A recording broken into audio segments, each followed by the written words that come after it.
ओम शांति। बाप दादा के दिल की ये विशेष आस है कि हम बच्चे आलस्य और अलबेलेपन से मुक्त बने। तो प्यारे बाबा कहते हैं, जैसे बाजीगर अपनी बाजी में लोगों को आकर्षित कर लेता है, वैसे ही माया भी अनेक प्रकार के अलबेलेपन में, आलस्य में और व्यर्थ संकल्पों की बहानेबाजी में हमें रिझा लेती है। फिर हम गोल्डन चांस को गवा देते हैं।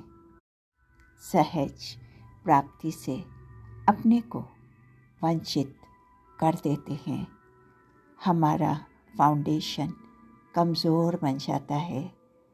फिर हमें मेहनत ज़्यादा करनी पड़ती है और प्राप्ति कम हो जाती है।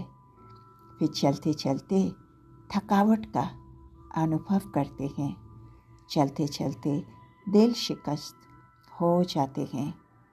फिर सोचते रहते हैं, ना मालूम मंजिल पर कब पहुँचेंगे, समय नज़दीक है या दूर है, कब प्रत्यक्षता होगी, कब सतयुगी सृष्टि में जाएंगे, ये प्रवृत्ति के बंधन कब तक रहेंगे। तो बाबा कहते हैं, हम भविष्य को देखने लग जाते हैं और वर्तमान की प्राप्ति को छोड़ देते हैं। बाबा कहते हैं, फाइनल पेपर में एक तरफ प्रकृति के पांचों तत्व का विकराल रूप होगा, दूसरी तरफ पांचों ही विकार के अंत होने के कारण अति विकराल रूप होगा। फिर तीसरी तरफ सर्वात्माओं के भिन्न भिन्न रूप होंगे। तमोगुनी आत्माओं का वार होगा, भक्त आत्माओं के भिन्न भिन्न पुकार होंगे और चौथी तरफ हमारे पुराने संस्कार भी चांस लेंगे। सदा के लिए विदाई लेने से पहले किसी के पास कर्म भोग के रूप में आएंगे, किसी के पास कर्म संबंध के बंधन के रूप में आएंगे, किसी के पास व्यर्थ संकल्प के रूप में आएंगे और किसी के पास तो विशेष अलबेलेपन और आलस्य के रूप में आएंगे।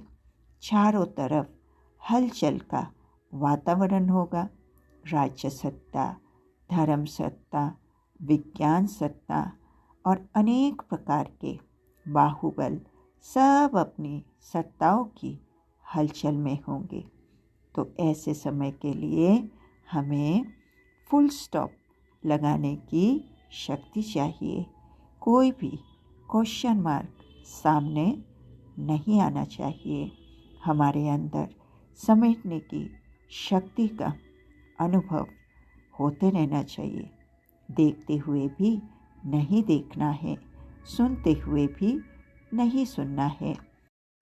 प्रकृति के हलचल को देखते हुए प्रकृतिपति बनकर प्रकृति को शांत करना है। तमोगुनी से सतोगुनी स्टेज में परिवर्तन करना है। तो इसके लिए हमें विशेष अभ्यास करना है। अभी अभी साकारी, अभी अभी आकारी, अभी अभी निराकारी।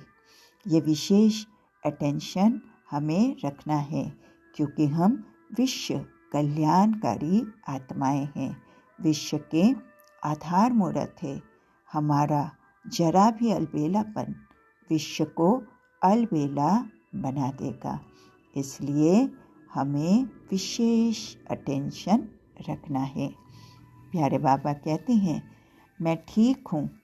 बाबा कहते हैं, ठीक तो हो, लेकिन जो ठीक रह सकता है वो स्वयं को मोल्ड भी कर सकता है। अगर मानो दूसरे को मेरी कोई चलन से कोई भी संकल्प आता है तो स्वयं को मोल्ड करने में नुकसान नहीं है। इससे सबकी आशीर्वाद मिल जाती है तो फ़ायदा होता है। इसलिए क्या क्यों में नहीं जाना है, फुल स्टॉप लगाना है। एक ने कहा, दूसरे ने माना, अर्थात अनेकों को सुख दिया। इसमें ये नहीं सोचना है मैं कोई नीचे हो गया, नहीं। गलती की तभी मैं परिवर्तन कर रहा हूँ, ये भी नहीं सोचना है, लेकिन सेवा के लिए परिवर्तन हो रहा हूँ। सेवा के लिए स्थूल में भी कुछ मेहनत तो करनी पड़ती है, तो यहाँ भी श्रेष्ठ महान आत्मा बनने के लिए थोड़ा बहुत परिवर्तन किया तो हर्जा नहीं होना चाहिए। इसमें हमें हे अर्जुन बनना चाहिए, इससे वातावरण बना रहेगा। अगर कोई गलती है और मान ली तो इसमें कोई बड़ी बात नहीं, लेकिन गलती नहीं है और लोक संग्रह अर्थ करना पड़ता है, ये है महानता। तो इसमें अगर कोई समझता है कि मैं नीचे हो गया तो दूसरों के समझने से कुछ नहीं होता, क्योंकि हम बाप की लिस्ट में आगे नंबर में हो जाते हैं।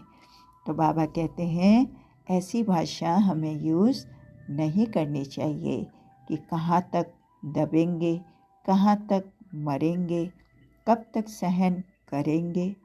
बाबा कहते हैं अगर यहाँ दबेंगे तो अनेक आपके पांव दबाएंगे, आप पूज्य बनेंगे, महान बनेंगे। तो इतनी प्यारी शिक्षा के लिए प्यारे बाबा को दिल से शुक्रिया बाबा, शुक्रिया। ओम शांति।